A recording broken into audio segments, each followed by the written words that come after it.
সাল যে কাটছি, কখন কোন সময়ে সাল কাটছি, এটা কিন্তু আমাদের জানতে হবে যে কোন সময়ে কোন ধরনের ছত্রাকনাশক ব্যবহার হবে, ভিটামিন ব্যবহার হবে। তো অনেক চাষি ভিটামিন ব্যবহার করতেছে, এটা তো ভিটামিন ব্যবহার করলে এর কালার আসবে না। ব্যবহার করার কারণে আমাদের এই ফলগুলি কাঁচা ঘেঁষঘেঁষে হয়ে আছে। আপনি ব্যবহার করেন, মালের অসাধারণ কালার থাকবে এবং মাল খুব দ্রুত বড় হয়ে যাবে ইনশাল্লাহ। এখন আপনারা চাষে ভুল করার পর যদি কখনো মানুষকে বলেন যে এই এগুলি আমরা ধোঁকা দেওয়ার জন্য এই ভিডিওগুলি করছি, তো এটা একদমই ঠিক না। আপনারা সঠিক চাষটা আগে শিখেন, সঠিক চাষ শেখার পর তারপরে এগুলি নিয়ে আমাদের সাথে কথা বলেন, অথবা যেটা আপনারা ভুল করতেছেন এই ভুলগুলি সংশোধন করেন। এই ভুলগুলি যদি সংশোধন করতে পারেন তাহলে কিন্তু আমরা চাষে এগোতে পারবো। বরঞ্চ আপনি যেটা জানেন না সেটা আমাদের থেকে জেনে নেন, অথবা যেটা আপনি জানেন সেটা আমাদের জানান, যাতে চাষির উপকার হয়। তো আসলে এই ভিডিওটা আমাদের ব্যবসা না, আমরা সবসময় চাইছি যে এই চাষ করে মানুষ যেন সঠিক সিদ্ধান্তে একজন পৌঁছাতে পারে। কৃষক যখন কারণ হাজারো সঠিকটা কষ্টের যদি পরে মানুষের ফসল জানা না ফলায়, থাকে তাহলে তার কিন্তু কাছে যে মানুষ লস ফসলটা করবে। দেখে কত সুখের হয় সে কৃষকটাই শুধুমাত্র ভালো জানে। সেগুলো আপনি আমি বুঝবো না, কিন্তু শেষ পরিণতিটা যখন, শেষ পরিচর্যাটা ভালো না হয়, তখন তার অবস্থাটা শোচনীয় হয়ে যায়। আজকে তাই আপনাদেরকে দেখাবো কিভাবে সঠিক একটা পরিচর্যা করবেন।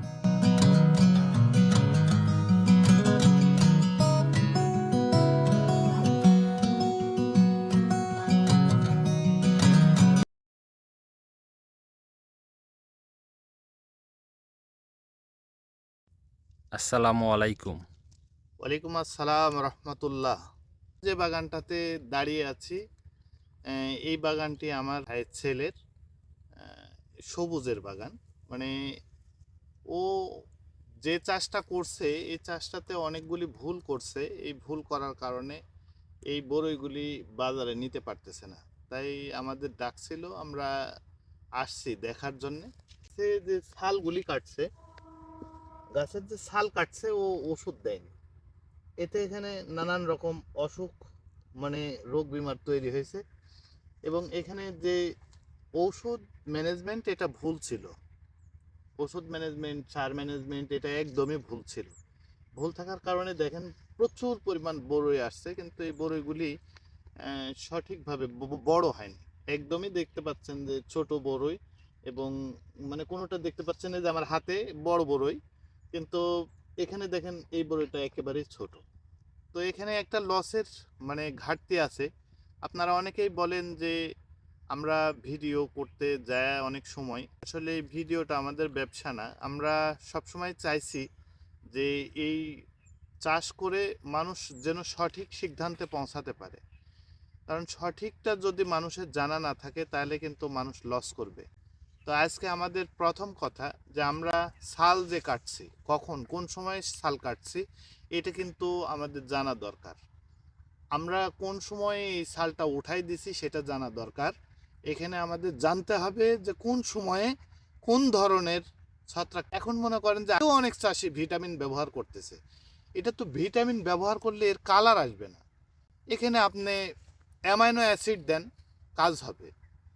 এখানে আপনি ফালভিক অ্যাসিড দেন, ফুলভিক অ্যাসিড দেন, এখানে কাজ হবে। কিন্তু আমরা যা এখনও 4CPA, বিভিন্ন রকম মিরাকুলান, টাইকন্টানল এগুলি ব্যবহার করতেছি। এগুলি ব্যবহার করার কারণে আমাদের এই ফলগুলি কাঁচা ঘেঁষঘেঁষে হয়ে আছে। দেখেন এইগুলি ম্যাক্সিমাম আপনি দেখতে পাচ্ছেন যে এগুলির কিন্তু কালার নেই।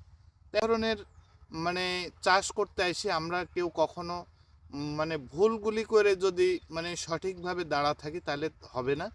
আমাদের এই চাষে আসার পর আমাদের মনে রাখতে হবে যে যেটা আমি জানি না সেটা যে জানে তার থেকে আমরা অবশ্যই জেনে নেব কোন সময়ে কোন সার ব্যবহার করব, কোন সময়ে কোন ওষুধ ব্যবহার করব, কোন সময়ে কোন ছত্রাকনাশক ব্যবহার করব।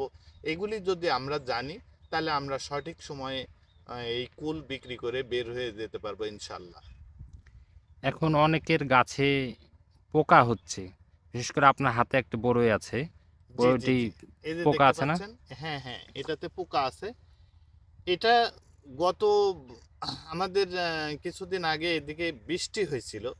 এই বৃষ্টির পরে যারা ঔষধ ব্যবহার করেনি, কীটনাশক ব্যবহার করেনি, সেই বড়ইগুলিতে ম্যাক্সিমামই পোকা হবে, আর এটা পোকা হওয়াই স্বাভাবিক।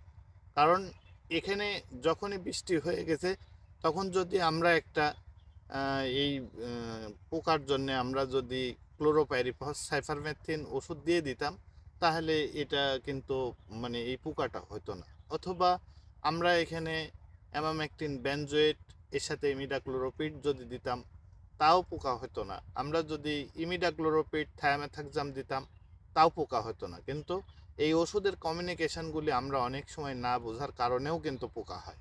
মানে যে সময়ে যে ওষুধ দিলে কাজ হবে না, অনেকেই অ্যামামেকটিন বেনজোয়েট দিয়ে রাখছে, কিন্তু এটা পরবর্তী সময়ে কিন্তু পোকা আসছে। তো অ্যামামেকটিন বেনজোয়েটের সাথে যদি আমরা সাইফারমেথ্রিন দিতাম, তাও কাজ হতো। আমরা যদি ক্লোরোপাইরিফস দিতাম, তাও কাজ হতো। কিন্তু এটা এই ওষুধ ভুল স্প্রে করার কারণে আপনারা দেখতে পাচ্ছেন অনেক বড়ই কিন্তু পোকা হয়েছে। আমরা এই বড়ইয়ের শেষ সময়ে কি পরিচর্যা করতে পারি এবং বড়ইটি যেন ভালো সুস্থ সবল করতে পারি, তার জন্য একটা সঠিক পরামর্শ দেন। আমরা এই বড়ই থেকে এখন যদি ভালো বেনিফিট পেতে চাই, তাহলে সবচাইতে ভালো কাজ করবে আপনার 05234 নামে একটা এনপিকে সার আছে, যেটা বাংলাদেশের না, এটা ইন্ডিয়ান একটা মানে সার, ফলিয়ার স্প্রে করা যায়। এটা এই 05234 এর সাথে আমরা বোরন, আর এর সাথে আমরা যে কোনো একটা ভালো ভিটামিন, যেটা ইসাবিয়ান, ইন্ডিয়ান ইসাবিয়ান, অথবা আপনি অ্যামাইনো অ্যাসিড জাতীয় গ্রুপের কোনো যদি আমরা ভিটামিন স্প্রে করি, তাহলে এখান থেকে আমরা এখনও ভালো রেজাল্ট পাওয়া সম্ভব। এবং পরিচর্যার শেষ প্রান্তে আমি এতটুক বলবো যে এখানে আপনারা কোনো আজে বাজে ওষুধ না দিয়ে আপনারা আমার মানে সঠিক এই পরিচর্যাটা একটু শোনেন, তাহলে আপনারা বুঝতে পারবেন। 05234 এটা আমরা 5 গ্রাম হারে দিব। আমরা বোরন দিব, ভালো বোরন বাংলাদেশে যেটা হয়, ভালো বোরন 2 গ্রাম হারে দিব। আমরা এখানে ইসাবিয়ান অ্যামাইনো অ্যাসিড গ্রুপের ওষুধ যদি আমরা 2 ml হারে দিই, আর এর সাথে থায়ামাথাক্সাম ইমিডাক্লোরোপিড গ্রুপের একটা বিষ ব্যবহার করব। আর ম্যানকোজেব মেটালেক্সিল এম মানে রিডোমিল গোল্ড, যদিও কোম্পানির প্রচার হয়ে যায়, তারপরেও এখন বলতে বাধ্য। অনেকেই 72 গ্রুপের ওষুধ কিনেই বলে এটা রিডোমিল গোল্ড, মানে একই কাজ করবে। এই ধরনের ভুল না করে আপনারা সঠিকটা রিডোমিল গোল্ড এম, যেটা সিনজেন্টা কোম্পানির, আপনি ব্যবহার করেন। মালের অসাধারণ কালার থাকবে এবং মাল খুব দ্রুত বড় হয়ে যাবে ইনশাল্লাহ। আপনি সরাসরি ভিডিও নিয়ে